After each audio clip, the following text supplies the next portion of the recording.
Anyway, guys, how are you today? I'm Richard Pollock from Ener-C, and I'm here with my good friend Ian Walker. Ian, introduce yourself. Hi, I'm Ian Walker. I'm the owner and founder of Left Coast Naturals, a natural food distributor in British Columbia, and Hippie Snacks, a better-for-you snack brand also based in British Columbia. Hey, thanks, Ian. So you're known as one of the people who were at the forefront of even learning about non-GMOs and what genetically modified organisms were, and sort of interested in what was the first spark of awareness on what genetically modified organisms were and what impact they had on health and the environment. For sure. Really it came about, we were early to the organic parade. So I started my business back in 1996.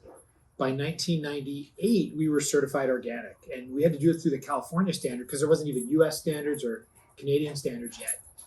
And through that, one of the things as I became certified, that some of the questions that they asked cued me in, and they did talk about supply chain and source and GMOs. And I was like, what's this? And so that was sort of the first inkling of what it was about in the mid to late 90s. And something rubbed me the wrong way about that, in that, I'm, if you go back, I'd call myself an environmentalist as a teenager and outdoor enthusiast. So love the outdoors. So in starting my business, I always wanted it to be about sustainability. I didn't even call it sustainability then. We didn't use that term. As more like environmental, but I wanted things, I appreciate nature, and when I eat food, I like to eat real food, and I've always been that way. And so something resonated with me about organic, because that was about soil health. That was about what you're eating is actually what you're getting. There's not additional things like pesticide residues or GMOs. And so as I heard about, the early pioneers of GMOs were sort of, the first one was like taking genes from fish and putting it into a soybean. And something sounded wacky about that. It just didn't sound right, didn't feel right.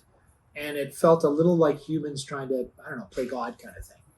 So it's interesting because you talk about the whole playing God bit. And what's always really struck me, and the reason why we're so, in our company, so fervently against using genetically modified organisms, is because of the agricultural impact.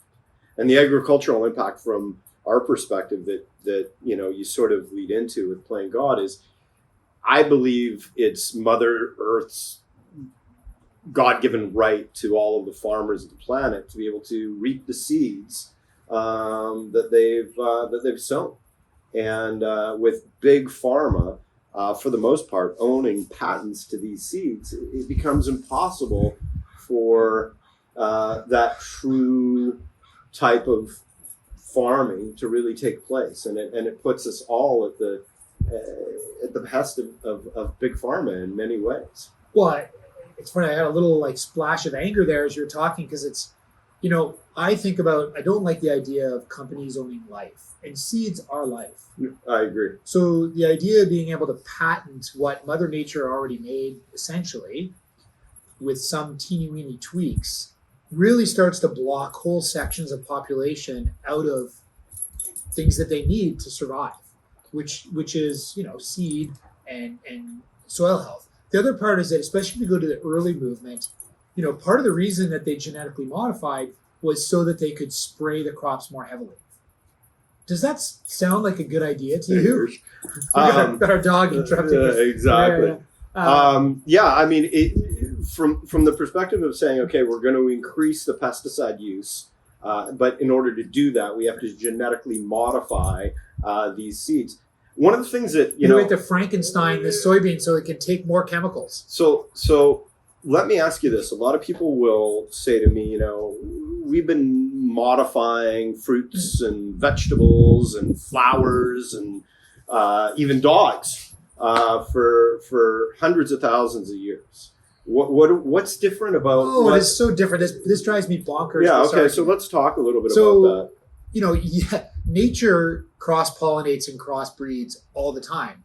If if something comes off this female and goes on to this male, it could be a slightly different varietal and it could breed. So that's cross-pollinating, cross-breeding. Farmers have worked and to do that thing that's already existing in nature and speed it up by just taking this and putting the two together, or seeing two plants and cross-breeding them.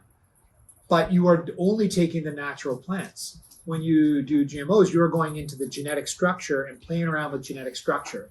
And I think, like, I always like humanity to have a humbleness in recognizing that we don't know everything. Because I think that, if you go to the Middle Ages, they thought they had everything figured out, and then we laugh at them now. You go to the early 1900s, we're using lead pipes. Everyone thought that was the solution. We're laughing about that now. Doctors are recommending cigarettes in the 40s. Well, we're not laughing about that now. So humans, for some reason, have an attitude that, okay, now we got it all figured out. Like, now we know what we're doing. And something doesn't feel right about that for me. Yeah. And so I like this idea that, I'm okay with speeding up what Mother Nature's already doing. But when you start to alter the little pieces of it, that is when you're really messing, especially when you're taking genes from one species and putting them into and the gene splicing thing in the interspecies has been something that, has been, we just don't know. We don't have enough information. So a lot of what's going on in that research path should continue, but we're nowhere near being able to commercialize that. And again, we're patenting life.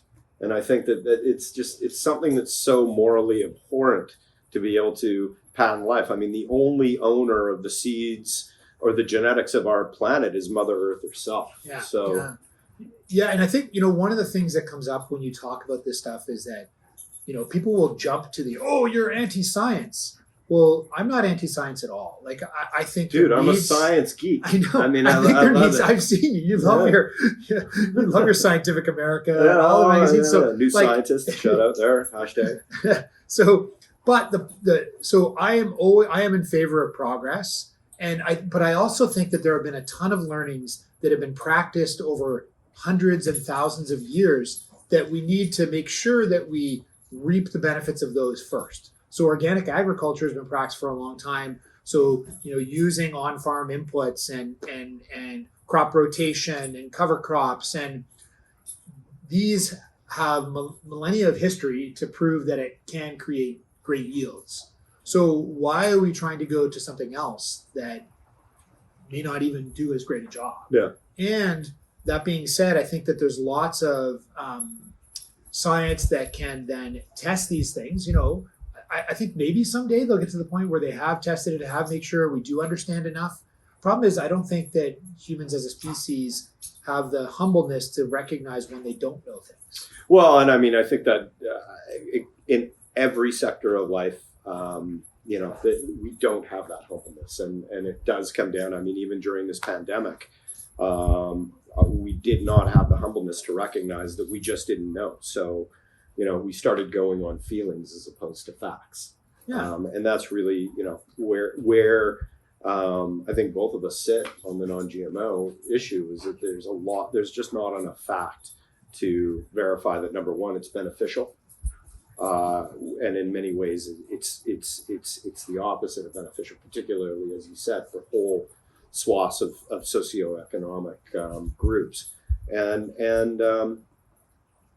And again, should we be playing God? Is really the major question. And one of the things that concerns me about it is how, like, if these things were done well, would companies that own these patents be so aggressive around protecting it? Well, I mean, listen, we're both business owners. We're going to protect our assets I with our guess. lives. So you can't blame them on that. Because, I mean, listen, if you were, not that you would ever be, nor would I, a CEO of a big pharma company, I get, but what about this? Like, to get a pharmaceutical product on the market, like, you've got, like, it feels like 5 or 10 years of trials you got to do to prove these things that are getting put in people's bodies. What the hell do you think happens with food? Yeah, this is stuff going in your body, so absorbing in your body. Like, shouldn't they also be making sure with just as rigorous test? So this is where I sort of stumble to, is that foods are tested through a GRAS rating system, which is generally regarded as safe. So what ends up happening, you basically, I think it's a 7-month course of animal trials on foods. I think it's 7. Is that right? I'm not Yeah, 100% but sure anyway, you what gotta that you gotta is. Google that, folks. But it's about a 7-month course of trialing new food ingredients, genetically modified products, and if there's no issues, they're approved as GRAS, as generally regarded as safe, and that very different from the pharmaceutical path that happens, which, as you said, can take up to 10 years. So, yeah, it's interesting. Well, and most foods have been around for a long time, so you have a lot of historicals to draw upon. Yeah. But if you're creating essentially a new genetic species, you can't draw on that. So you need to give the runway to really understand what the implications of that are. Yeah. No, it's interesting. Thanks, man. Yeah.